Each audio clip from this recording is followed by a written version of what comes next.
Hola, ¿cómo están?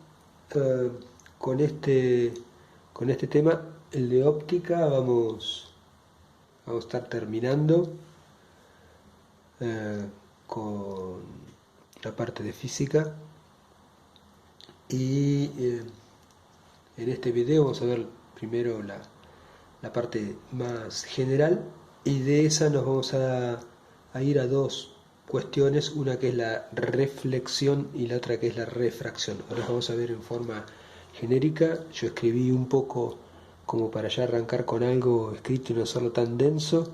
Entonces, de la parte de óptica vamos a ver justamente reflexión y refracción.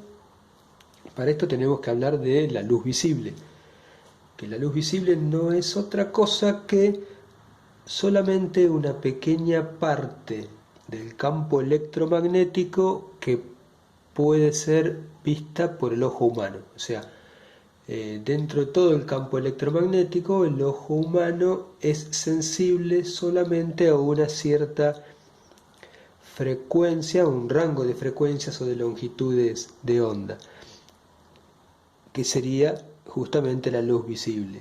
Hacia un lado vamos a tener la luz ultravioleta, los rayos X, rayos gamma, y para el otro lado todo lo que tiene que ver con las longitudes de onda de radio, ondas cortas, ondas largas, AM, FM, etcétera. Si googlean se van a encontrar con unos grafiquitos muy lindos de cómo es, pero para lo que nosotros necesitamos con esto sería suficiente.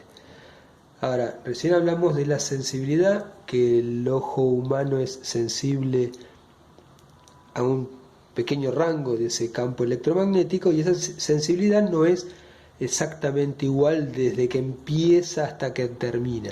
Así como no es sensible en una franja y no es sensible en la otra, y sí en el centro, esa sensibilidad desde ambos extremos va aumentando hasta que llega a un punto máximo en el centro. Eso es lo que está representado con esta curva que tenemos acá. La mayor sensibilidad está en el centro, que sería la luz entre verde y amarillo. Cada color tiene una longitud de onda diferente y esa sensibilidad se va perdiendo hasta que se hace asintótica, o sea, va tendiendo a llegar a cero cuando se acerca a ese límite de sensibilidad. Esto lo que está queriendo decir es que ese límite no es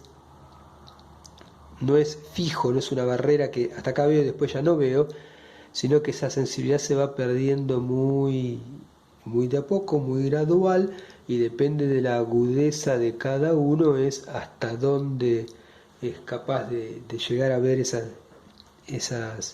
ese campo electromagnético, y también depende de la intensidad que tenga ese campo electromagnético. Si fuese una luz muy tenue, es muy probable que dentro de estos extremos sea mucho menos factible que la visualicemos. Si esa misma luz con esa misma longitud de onda o frecuencia es más intensa, es probable que ese campo de luz visible se amplíe un poquito más, pero los límites los podemos considerar hasta ahí.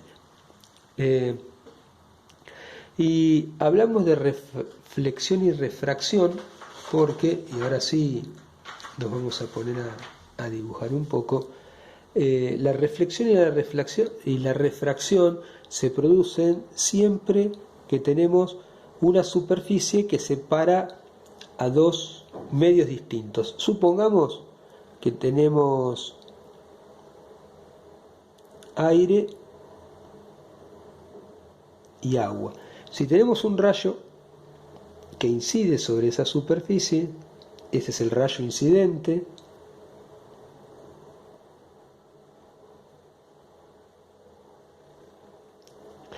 A ese rayo le van a pasar dos cosas. Y antes de que le pase eso, vamos a tener en cuenta que este rayo podría venir en esta inclinación, en esta otra, no sé. Y el ángulo para poder indicar cómo es que llega ese rayo se mide respecto a una perpendicular que pasa por esa superficie, que se llama normal. Entonces, el ángulo lo medimos respecto a esa normal, a ese plano que divide a los dos medios. A ese lo podemos llamar θ1, que es el ángulo del rayo incidente. A este rayo dije que le pasaban dos cosas. Una es que se va a reflejar. Una parte de ese rayo se va a reflejar. Ese es el rayo reflejado.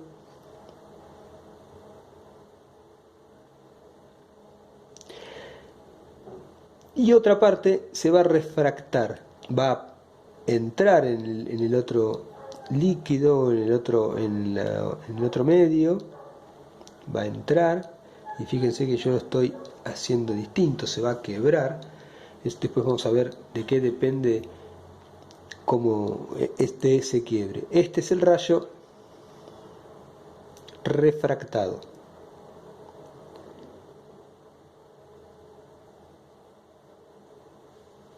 Bien, y acá aparecen las dos cuestiones, reflexión y refracción. Lo que va a estar definiendo esto es, todo lo que es reflexión tiene que ver con espejos. Esto funciona como si fuese un espejo. Y todo lo que tiene que ver con la refracción, esto es lo que tiene que ver con lentes. Lentes que podrían ser de una lupa, de un anteojo, de un microscopio, de un telescopio. Todo lo que funcione donde tengamos refracción es la parte de lentes. Reflexión es todo lo que tiene que ver con espejos, todo lo que refleja. Y veamos, ¿qué características tienen tanto el ángulo reflejado como el refractado? Bueno, este ángulo lo podemos llamar θ1'. Este ángulo va a ser exactamente igual que este. Entonces, θ1 es igual a θ1'. ¿Eso qué quiere decir? Que siempre el ángulo reflejado va a tener el mismo ángulo que el rayo incidente. Rayo incidente, rayo reflejado, los ángulos son exactamente iguales. Ahora, eso va a ser, digamos, la ley básica que va a gobernar todo lo que tenga que ver con espejos. De acá va a salir todo lo que tenga que ver con espejos. ¿Y qué pasa con este otro, que es θ2? Ese tiene que ver con la parte de refracción. Y este ángulo va a depender de el índice de refracción que tenga cada uno de estos medios. Si este fuese el medio 1 y este sería el medio 2, este tiene un índice de refracción y este tiene otro índice de refracción. Para que tengan de referencia más o menos, eso también lo pueden encontrar en cualquier tabla, el aire está aproximadamente en 1,00 y después tiene algunos decimales. El agua es 1,33. El vidrio, como podría ser de algunas lentes, está en 1,52. Depende el vidrio de qué es, si es de zinc, cuál es el origen de ese vidrio, serían los índices de refracción. Todos estos son índices de refracción que se comparan con el vacío, ¿sí? Por eso el del aire es muy aproximado al 1, acá seguiría con algún decimal, pero siempre es referidos con respecto al vacío. ¿Qué es lo que pasa con esto? Vamos a ponerle acá.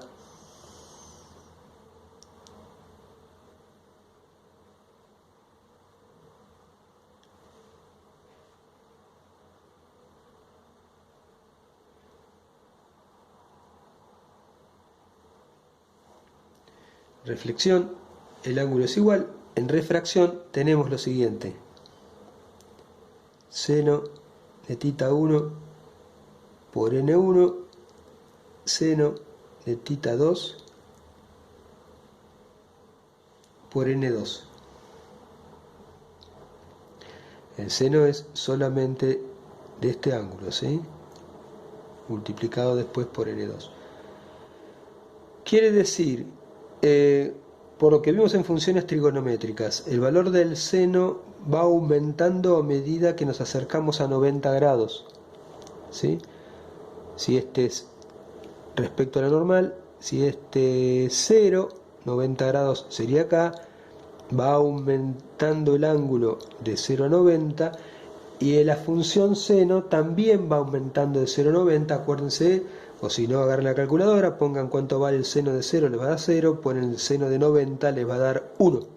¿Sí? Entonces, el valor del seno aumenta a medida que aumenta el ángulo, o sea que tiene una relación, vamos a decir, en el mismo sentido. Si aumenta el ángulo, aumenta también la función seno. ¿Qué pasa con esta igualdad? Si yo estoy pasando de, supongamos que acá en el aire, tengo el aire que tiene un índice de refracción que vale 1, pasa al agua que tiene un índice de refracción de 1,33, o sea, es más denso, tiene mayor refracción. N1 es más chico que N2, y yo acá tengo una igualdad. Entonces, para que sean iguales, si este es más chico que este va a tener que ser más grande que este. ¿Qué quiere decir? Que si este es más grande que este, cuando pasamos del aire al agua, este ángulo se tiene que cerrar, que es justamente por eso fue que lo dibujé así.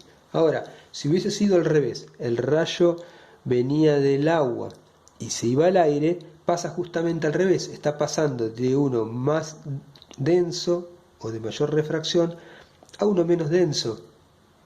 Entonces, este es mayor, este es menor, para que sean iguales, se tiene que invertir la relación en este más grande que este. Entonces, si este viene con un ángulo, cuando llega al otro medio se tiene que abrir para aumentar ese ángulo. De eso va a depender en óptica qué tipo de lentes se van a utilizar y qué es lo que va a pasar para poder conducir la trayectoria de rayos para poder conseguir lo que nosotros estemos buscando, ya sea un aumento, una reducción, lo que fuere, lo vamos a manejar justamente teniendo en cuenta estas refracciones. En los próximos videos vamos a ver la parte de espejos y de lentes. Cuídense.